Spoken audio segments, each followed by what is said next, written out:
Jackson Small, Animation Station, Slayer-Tember, second to last arc of Demon Slayer Kimetsu no Yaiba, Swordsmith Village, let's go.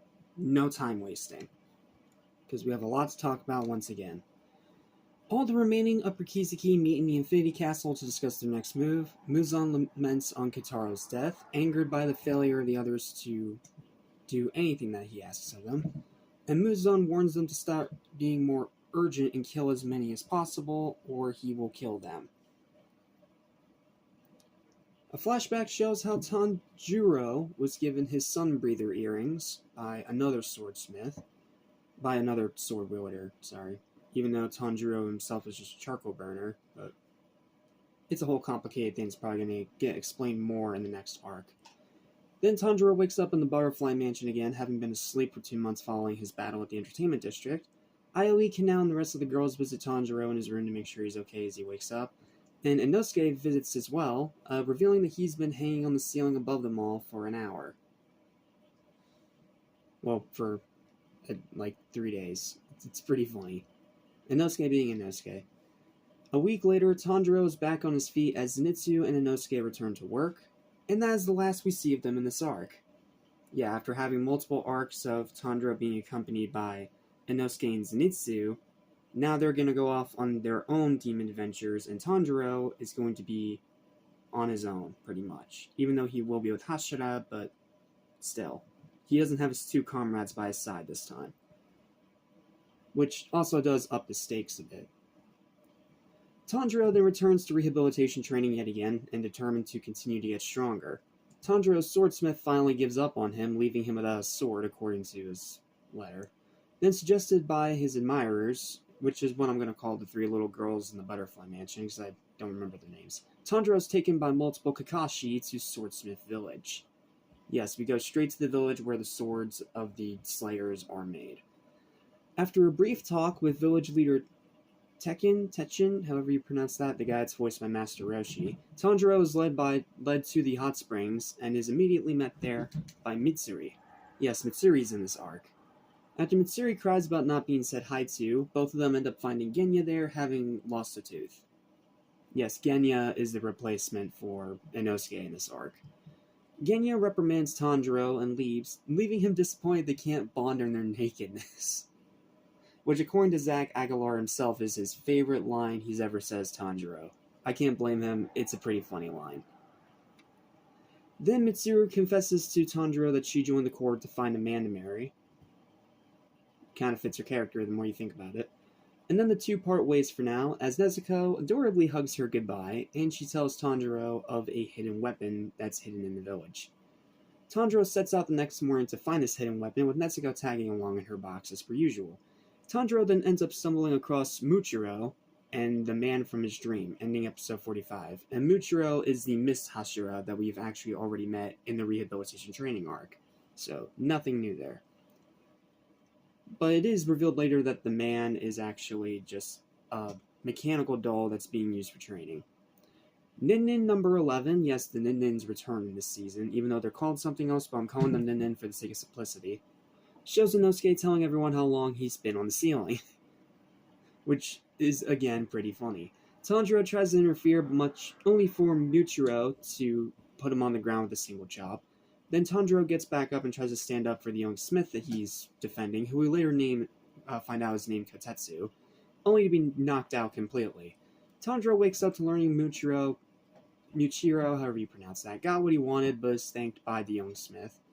And the two find Muchiro sparring with the Uchiro doll, is what they call this thing. Tanjiro learns it's 300 years old. Later that night, the two find it damaged but still functional, and Tanjiro starts training with it. Because it turns out that Kotetsu kind of sort of tricked him into training with it, because he's a crafty little swordsmith. Later that night, I'm bouncing around here. Tanjiro struggles to battle it, and the young smith Kotetsu trains him relentlessly. This is also when Tanjiro, for this entire arc, sheds his iconic green and black kimono. It's not really explained why, but if I had to guess, it's just out of wear and exhaustion. So, he doesn't have his signature kimono in this arc, instead just in his black normal Slayer outfit. which is an interesting change. I honestly never thought they'd let him have any time without him wearing that kimono, because it's such a pivotal part of his character design. But it's interesting. Tanjiro struggles to battle it with the young smith Kotetsu training him relentlessly, and after numerous days of brutal training, he finally lands a strike on it. Then Tanjiro beheads it, even though he does hesitate at first because he doesn't want to break it, until Kotetsu says, "Don't hold back." And after he beheads it and the head shatters to pieces, they find a hidden sword inside. The hidden weapon that Mitsuri had told him about previously, ending episode 46. Then Nin number 12 shows Tanjiro and Nezuko wearing Swordsmith masks, and they're then chased by Kotetsu. Pretty funny. They pull out the 300-year-old sword, and are then met by a very buff swordsmith. And the smith is revealed to be none other than Haganeska. Tanjiro's swordsmith, who is then tickled into submission by Kozo after he tries to wrestle the sword away from him. Kozo explains that Haganeska has been training in the mountains to forge a stronger sword for Tanjiro after his past ones have either damaged, shipped, or got lost. He's training hard to forge him a better sword.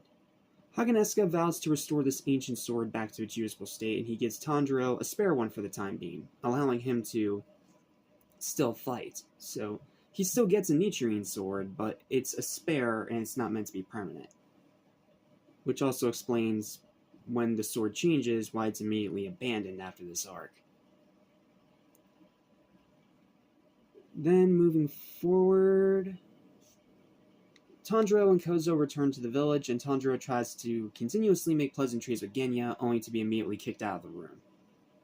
Because, again, Genya is our replacement Inosuke for this arc.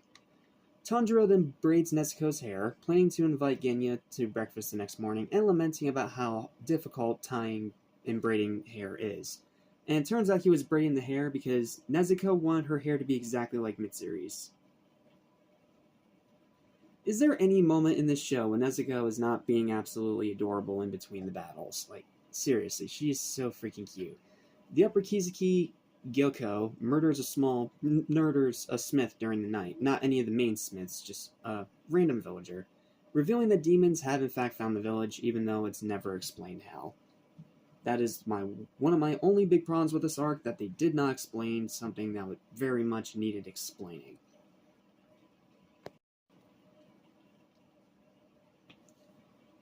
Tanjiro is then awoken by Muchiro, and the two are found by a demon.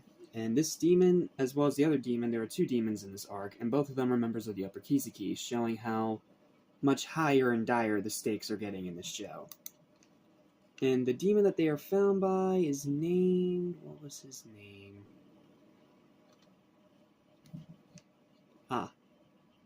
Hantengu. But he ends up splitting into a bunch of other demons, so... yeah, I'm just going to call him a demon for this episode for the sake of simplicity, because he ends up duplicating himself and the duplicates get separate names. Not dealing with that, I'm just going to call him the demon in duplicates for the sake of simplicity. Okay? Alright, let's continue. Muchiro then uses misbreathing, shifting form Slash, but misses as the demon evades and panics to the roof. With the help of Nezuko and Tanjiro, Muchiro decapitates it quickly, but then it multiplies into two. Muchiro is then knocked away, and Tanjiro is electrocuted, until Genya arrives. Genya uses his sawed-off shotgun to blow off both of the demon's heads, but then the demon once again multiplies, now making it 4 enemies. And Tanjiro keeps trying to find its weak spot. Tanjiro is then taken away by a demon that can fly, and Genya is spared by the other. Well, Genya speared by the other. I don't know what the heck happened there. He's speared by the other one. Nezuko rushing to help him after Tanjiro told her to go do that. Then Tanjiro uses Hinokami Kagero to break away from the flying harpy demon, but still takes damage from the fall. The demon readies another attack on Tanjiro while Muchiro laments on his priorities. Like, should he help this boy that's being attacked by a demon fish, or should he help, go make sure that the master's okay? Because apparently, according to him, master should be number 1 priority. The village elder, the leader. You know who I mean. After remembering Tanjiro's words, Muchiro ends up saving Kotetsu from a demon fish, and Muchiro prepares to continue the battle, ending episode 47. Nin number 13 shows Tanjiro and Kotetsu talking about Haganeska's backstory. Then Muchiro beheads the demon fish, only to find that it's still not dead because he needs to destroy the vase. Which he then does, and then it finally dies. Because it's a blood demon art. Muchiro thinks back to when Kagaya saved him as he rushes to defend Haganeska. Tanjiro slices the demon's head in half, but still gets hit by its weakened attack. Tanjiro begins to figure out the weakness of this demon, that the more it multiplies, the weaker its attacks get, as he's attacked by yet another duplicate. Tanjiro then takes damage from the talons, but keeps fighting. Then Genya manages to blow one of their heads apart, but then the spear is pulled out of his gut and leaves him heavily bleeding out. And then Genya keeps on fighting, only to get electrocuted before he can land any more hits because one of these demons has lightning powers. Because why not? We already had Zenitsu having thunder breathing, why not give it to a demon? Please excuse me, it's late at night, I'm losing my voice a little bit. Tanjiro then uses the demon's flight against it, flying back to the house and saving Nezuko. Right as Tanjiro is about to be impaled by the staff, Nezuko then sets the demon on fire. Because she's now so used to using her blood demon art, and not to mention now she actually has full control over full demon form, after having a tantrum in the entertainment district. Another duplicate reappears, sending them through the floor and into unconsciousness, because this one is able to, send powerful winds, gusts of winds with this giant leaf thing. It's a little confusing, which is why I'm just calling them duplicates for the sake of simplicity. The village is then attacked by more demon fish, and Mitsuri runs to help, ending episode 48. Then Nin number 14 shows Mitsuri painting and being insulted by a stuffed animal. Because it's anime, you still gotta have crazy outlandish nonsense. Muchiro saves Kozo from another demon fish, who then leads them to the workshed where Haganeska is polishing Tanjiro's new sword. And they're stopped by Gyoko. At least I think that's his name. Gyokoko, however you pronounce it. I'm gonna call him Gyoko. Gyoko engaging in a battle with badly chipped swords. Mitsuri slays all the demon fish in the village and then saves the chief. Nezuko then tries to get Tanjiro to safety, only for them to be electrocuted yet again. Then Gyoko shows them a horrific sight of 5 swordsmiths smashed together into what he calls a work of art. This show wears its R rating on its sleeve with pride. It is very, very freaky. Especially when he turns the sword and all the swordsmiths that aren't actually dead despite being mashed into one horror finally die from bleeding out their eyeballs. Damn, it is a brutal death. Muchiro, now very clearly and rightfully pissed off, engages in battle against Gyoko's blood demon art. But Muchiro is then impaled with poison needles because he summons pufferfish. Just go with it, it's anime. But keeps on fighting. Nezuko then bleeds onto Tanjiro's sword, setting it ablaze and turning it from black to red. Then Tanjiro uses Hinokami Kagura's Sun Halo Dragon, decapitating 3 of the duplicates at once. And then Tanjiro finds that Genya beheaded the 4th one, relieved that the battle is over, or at least so it seems. But then Genya faces him and it's revealed that he is now a demon, ending episode 49. Yeah, talk about a bombshell. Then Nin number 15 shows Mitsuri sheathing her whip-like sword over and over for Tanjiro and Nezuko. Genya still vows to become a Hashira, because despite being a demon, a lot like Nezuko, his humanity is still intact because he has not devoured another human being yet.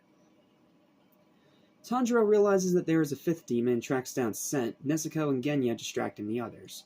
But then, as soon as he finds it, Tanjiro ends up swapping places with Genya, leaving him to find the 5th one as he and Nezuko keep the others occupied.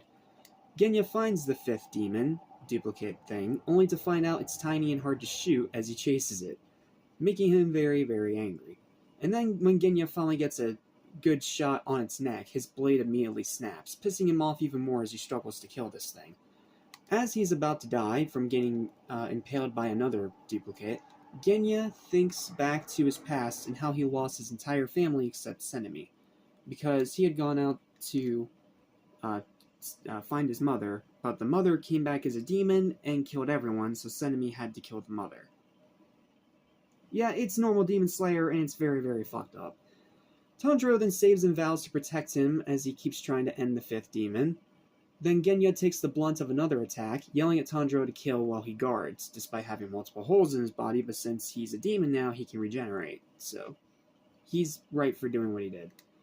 Then Tanjiro finds it and readies one last strike with his sword still ablazing with Nezuko's burning blood, ending episode 50. Then Nin number 16 shows Genya and Tanjiro arguing about friendship. Because why not? The blade finally runs out of blood, though, making it impossible for Tanjiro to cut through this thing's neck. Then the panicked demon summons a giant monstrous Hydra. Because why not have a Hydra at this point? Tanjiro narrowly escaping it. Genya realizes that one of the duplicates absorbed the other ones, getting stronger because a new one has appeared, which means that the angered duplicate has literally forcibly absorbed all its other duplicates into one giant final demon. And even more weird about this one is that this one has drum demon art. Yeah, just like Hyogai. But this one's to control a Hydra this time.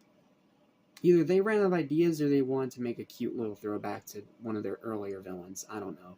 It's a weird decision. The demon calls Tanjiro the villain for picking on something smaller than him, but Tanjiro immediately corrects him, getting even more pissed off, and vows to kill this thing no matter what.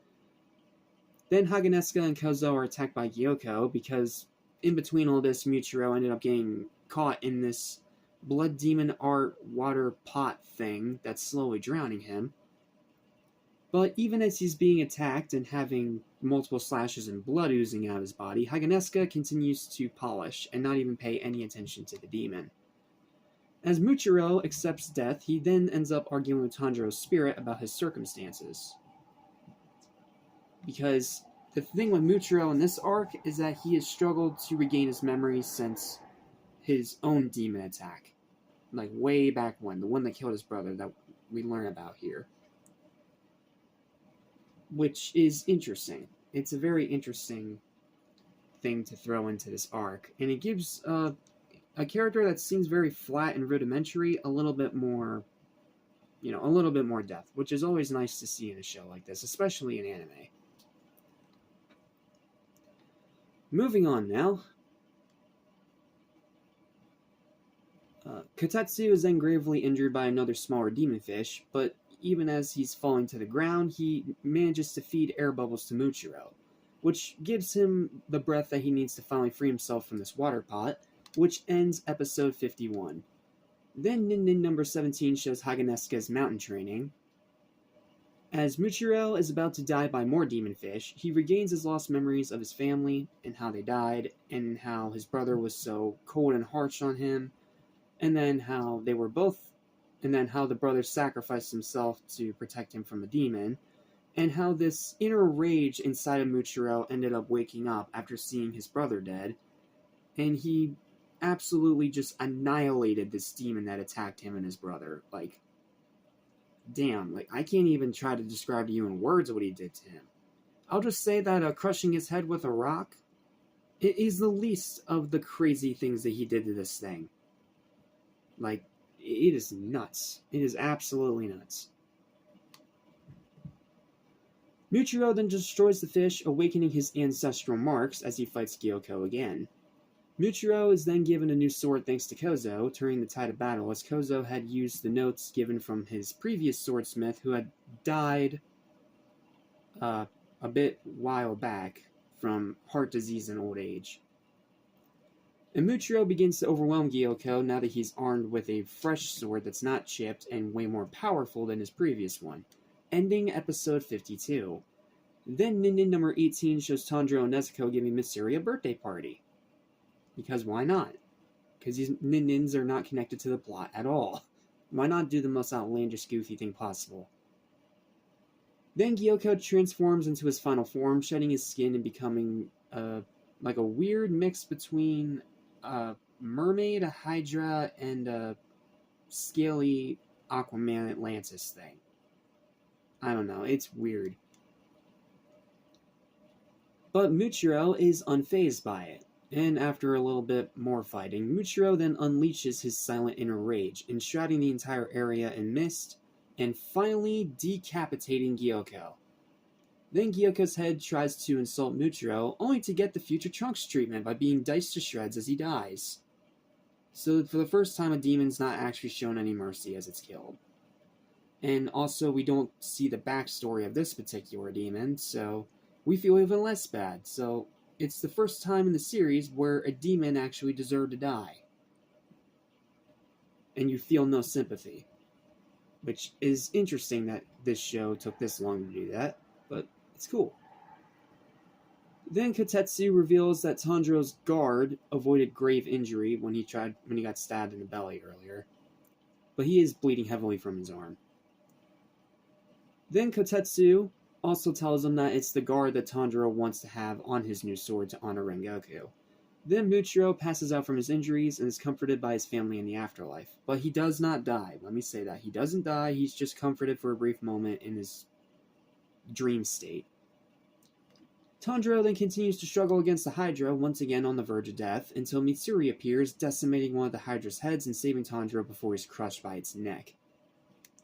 Mitsuri then charges in to save Nezuko and Genya, ending episode 53. Nin number 19 shows Zenitsu and Inosuke lamenting on their lack of screen time in this arc. Another one of the only big problems I have with this arc, that these two are sidelined.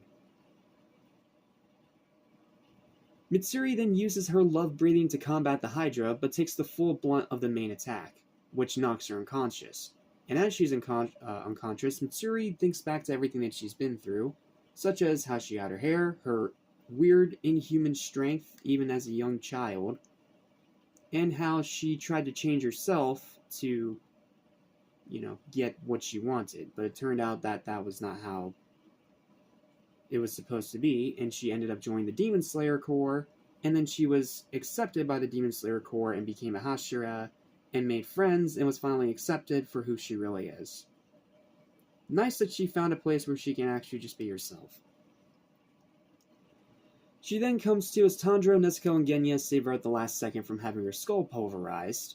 Then Mitsuri goes all out and stops holding back, buying the others time to go find the main body. Genya uses his demon strength to bite the tree that's holding this little demon in two, and then Nezuko cracks it open by setting it on fire. But the little demon managed to escape before then. So the three continue to chase the main body, refusing to let it escape. Then Genya throws several trees at it, and Nezuko leaps into the sky, ending episode 54. Then Nin number 20 shows Tanjiro telling Nezuko, Genya, and Muchiro how Mitsuri's hair color changed. And it was from eating this special kind of rice ball. Yeah, that's literally the explanation they use in the show, and it's also kind of funny. After remembering a conversation with Zenitsu, Tanjiro manages to use thunder breathing and catches up to this demon after he feels his leg starting to give out on him, because he took an injury to the ankle earlier. Right as he's about to end this, the small demon then grows giant and starts to crush Tanjiro's head. Then Genya uses his demon strength to rip its arms off, and then Nezuko sets it on fire, but because Genya is still in his demon state, he's accidentally burned too. Whoops. So, that happens. Then Tanjiro starts to cut through as the demon runs, daylight approaching fast. Tanjiro, Nezuko, and the demon end up going over a cliff with the sword still in its neck as it tries to escape. Because Tanjiro managed to get a little bit further into it on that slash, but still didn't cut all the way through. Then Muchiro tosses Tanjiro his new sword, despite being lamented by roasted by Haganesuka because it's not done yet, giving him one last chance to end the demon. Tanjiro then uses his Hinokami Kagura Dancing Flash to behead the main demon. Nezuko then alerts him of the headless body still chasing the Swordsmith as the sun begins to rise. And this is where we get to the most emotional moment in the entire arc, so if I get a little choked up from emotion, I apologize. Here we go. Nezuko begins to burn in the sunlight, and Tanjiro struggles to shield her from it even after she shrinks back down to her tiny form. Then, seeing human lives at stake despite burning in the sunlight, Nezuko kicks Tanjiro away and seemingly succumbs to it. And we see a montage of all her moments as she seemingly dies. Seemingly. Let me make that clear. Seemingly. It doesn't stick, but damn, what a way to rip your heart out. Because it really does make it look like, for a good few 5-10 minutes, that Nezuko really is dead. And of course, her being one of my favorite characters in the show, of course I was weeping over her death. Like, I may be a man, but I'm in tune with my emotion, unlike most people. Angered by the loss of his last remaining sibling, Tanjiro uses all his strength to slice the body in half, having found that the little demon was actually hiding inside this big demon, inside of its heart. So he slices it apart, finally beheads it, ending the battle for good. But with the battle over, Tanjiro breaks down from the loss of his sister after everything he's done for her. And all the collective audience was in an absolute mess of tears. But then, Nezuko is revealed to have survived, being the first ever demon to be immune to sunlight, as she speaks good morning to Tanjiro.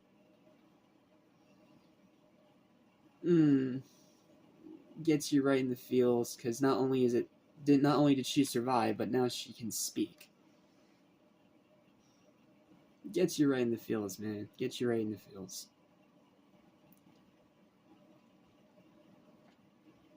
The two siblings embrace after some other swordsmiths carry Tanjiro over to Nezuko because his body finally gave up. Nezuko repeating everything that he says as he cries joy that she's not dead. Sorry. Like I said, that moment got a little choked up for me. Muzan then learns of Nezuko's immunity, having achieved what he's always wanted, and murders his false human family in cold blood out of joy, the one that we saw in the previous arc. We have no idea what happened to the daughter and wife false family. But no, we do. He sends them away.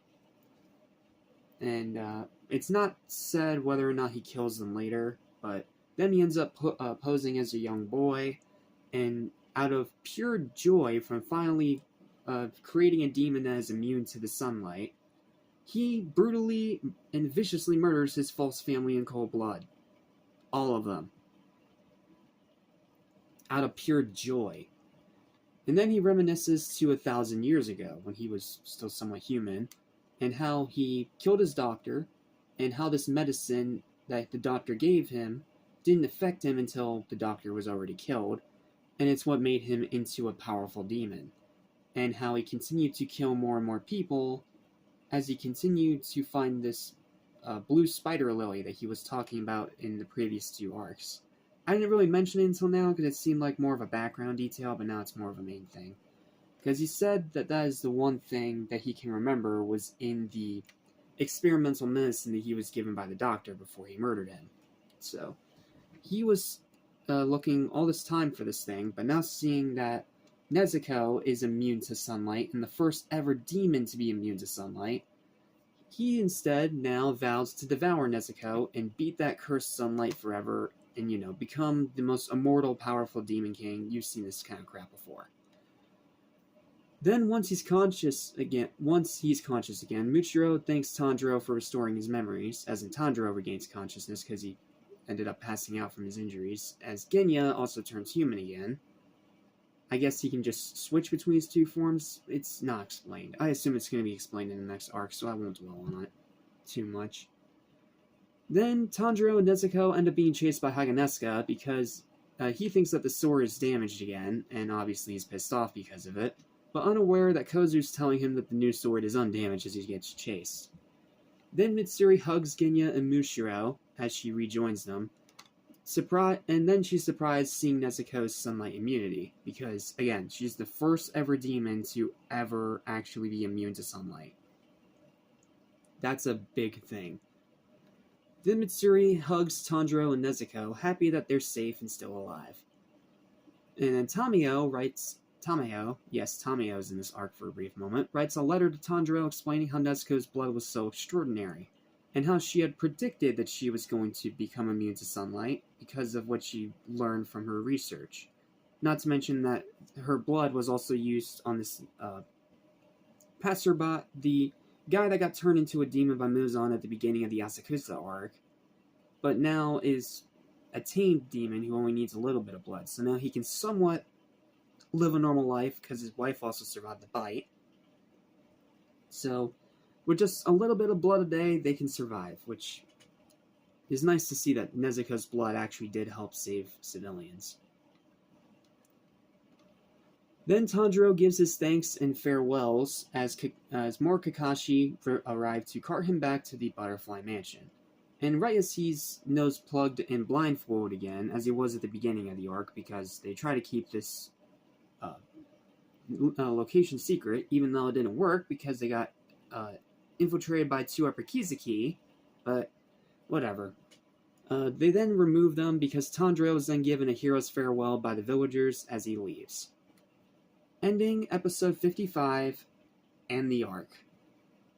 That was a mouthful, but we actually got through most of it in about a half hour, so we did a little better that time than the 40 plus minutes we had to use to talk about the Entertainment District arc. So, and once again, no written review for you because I'm behind on that, so I'll just give my off-the-cuff thoughts. Another one of the strongest arcs in Demon Slayer, and it's another one that is definitely a very entertaining watch. It has more than enough pivotal moments and shocking turn of events to keep you on your toes. There's also great writing, great character development for some of the other Hashira, including Mitsuri and Mutsuro. And of course, they actually had the balls to make us think that Nezuko died for a brief moment. Like, one of the most fan-favorite, delightful characters in the show. Killed off for a brief instant. Like, damn, these people that make this show do not mess around. However, is it my favorite arc in the show? No. Is it better than the Entertainment District arc? Also no.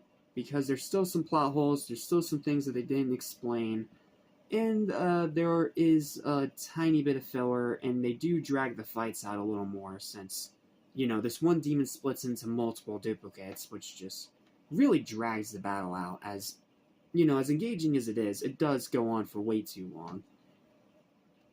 But little complaints aside, I still really like this arc. I still think it's a great arc, and I don't think we've fallen below greatness yet in Demon Slayer. So, yeah, with all that said, my final verdict for the Swordsmith Village arc of Demon Slayer Kimetsu no Yaiba is going to still be a high and well-deserved 8 out of 10. Yes, that technically puts it on the lower rank of the overall arcs, but trust me when I say I still love it. It's still great. It just has one too many plot holes and drags the battles out too long. That is my 2 complaints. Oh, also in keeping Zenitsu and Inosuke out of the arc completely. Like, I get why they did it because they wanted to pair him with more Hashira, but at the same time, you can't help but feel the lack of their presence in this arc, which is a bummer. Okay, and with that said, we only have one last arc to go before Infinity Castle.